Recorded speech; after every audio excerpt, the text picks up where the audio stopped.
غور فرمایا برادران عزیز آپ نے کہ یہ صف عابدین سے بالاتر بات. پھر اس کے بعد آئیے آپ چوتھے امام سے خود سے پوچھیے. جب کسی نے کہا کہ فرزند رسول آپ کتنی عبادت کریں گے، ایسا نہ ہو کہ اس عبادت ہی کی وجہ سے آپ کی جان چلی جائے، تو چوتھے امام نے کہا کہ ذرا وہ صحیفہ منگاؤ، وہ صحیفہ لے کر آؤ. ریفر کیا کہ ذرا وہ صحیفہ لے کر، صحیفہ یعنی ایک کتاب کہ جس کے اندر میرے جد کی عبادت کا تذکرہ ہے، یعنی مولا کائنات کی عبادت کا تذکرہ ہے، وہ لے کر آؤ.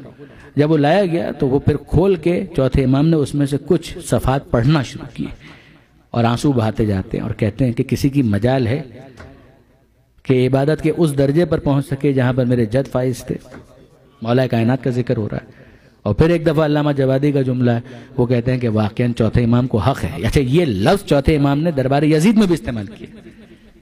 وہ انشاءاللہ کل کی مجلس کے اندر وہ خطبہ آئے گا، تو چوتھے امام کا جو خطبہ ہے وہ میں انشاءاللہ ڈسکس کروں گا کل کی مجلس کے اندر.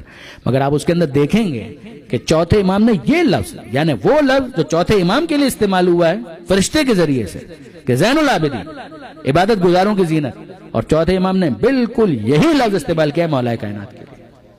کہ فرشتہ جسے کہے زین العابدین وہ سید سجاد ہیں، سید سجاد جس کو کہیں زین العابدین وہ مولا کائنات ہیں.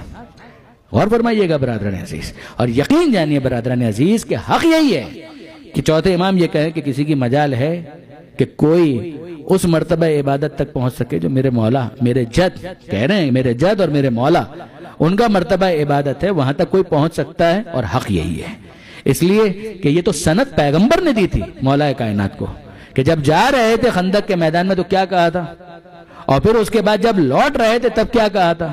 جب ضربت لگی ہے، جب ضربت امیر المومنین نے لگائی ہے تو اس موقع پر کیا جملہ تھا کہ ضربت علی یوم الخندق افضل من عبادت الثقلین، کہ ایک ضربت جو علی نے آج لگائی ہے یہ خندق والے دن، ثقلین جنوں انس کی عبادتیں مل کر اس ایک ضربت کے برابر نہیں ہو سکتی، اس ایک عبادت کے برابر نہیں ہو سکتی. تو پوری زندگی میں جو علی نے عبادت کی ہے تو کون ہے کہ جو اس کے برابر آ سکے.